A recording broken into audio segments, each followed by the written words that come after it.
Erev Shabbat Shalom Rabotai. We are continuing with our Mishna Yomi Masechet Yevamot. We are up to Perik Gimel Mishnah Zayin.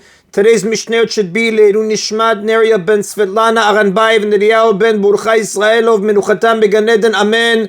And Laavdeh ben Chaim Lechaim v'Derefua Shelemav Daniel Shalom ben Rosa Betoch Shah Chulei Israel. The Mishnah continues its discussion of cases where the surviving brother is married to one of the sisters. In the following case, not only did two of the brothers die, but so did one of the wives. Shelosha achim, there were three brothers. Shnayim mem nisuim shtei achayot, two of them married to two sisters. Ve'echad nasui nochrit, and one who was married to a stranger. Met echad mibalei achayot, the husband of one of the sisters died. Ve'chanas nasui nochrit adishto, and the one married to the stranger married his dead brother's wife. In Yibum, the third brother could not have married her since he is married to her sister. Umeta ishto shel sheni, then the wife of the other brother, the second sister, died. So at this point, the second and third brothers are both living. The second brother now has two wives, his original wife, the stranger, and one of the sisters, the widow of the brother who died. The third brother has no wife, since his wife, the second sister, also died. Afterward, the brother married to the stranger died, leaving his two wives to the third brother. Seemingly, they should each be permitted for Yibum, since the second sister is no longer alive, so that the first sister is no longer an erva. The Mishnah now will explain why this is not true. The law is that this woman, the first brother's widow, is forbidden to the living brother forever, because she was forbidden to him at one time when her first husband died. Having been forbidden for Yibum the first time she became a widow, she is now viewed as though she were a widow of a brother who died with children, who is an erva to the living brother forever. A brother's wife is really an erva. The Torah relaxes this prohibition only for the sake of Yibum. Therefore, where a brother dies and the Torah forbids Yibum with his wife, the erva of a brother's wife remains in force for her as it would had her first husband had children. Therefore, although the sister who made her forbidden to the living brother has already died, he may still not marry her in Yibum. As a result, the stranger is also free to marry with a Yibum or Chalitza, since she is the co-wife of an erva.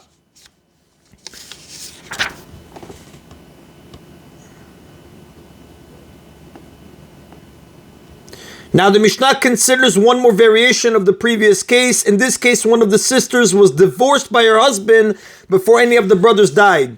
Shelosha achim, there were three brothers. Shnayim mem nisuim shtei achayot, two of them married to two sisters. Ve'echad nasu nochrit, and one who was married to a stranger. Geresh echad mibalei achayot adishto, the husband of one of the sisters divorced his wife. Umed nasu nochrit, and the brother married to the stranger then died.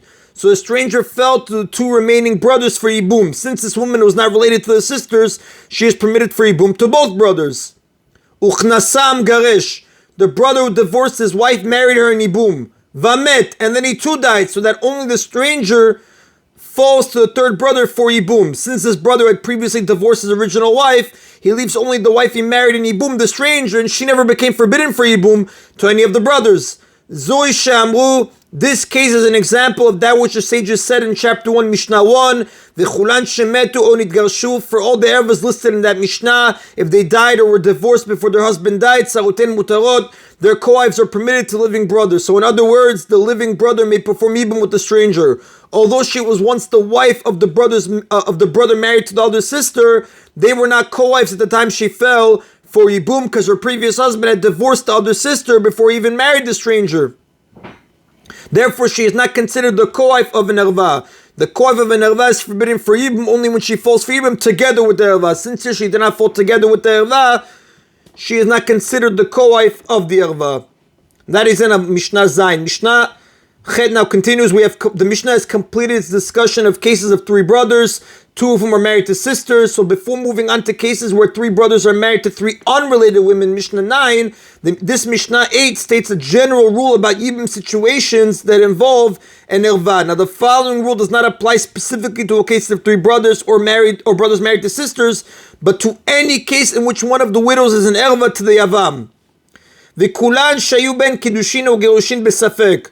With all 15 ervas listed in chapter 1, Mishnah 1, if the brother who died had made only a questionable kiddushin with the erva, or had given her a questionable divorce, If the husband dies without children, the wives of the erva must perform chalitza with the living brother, but may not be taken in ibum by him. This is because we are unsure whether the erva was truly married to the deceased brother at the time he died. If she was married to him, she exempts her wife from chalitza and ibum, and the wife is forbidden to marry his brother. If the erva was not married to him at the time he died, her wife requires either chalitza or ibum. So to resolve this doubt, she must perform chalitza but not ibum. The Mishnah describes the case of a questionable kiddushin.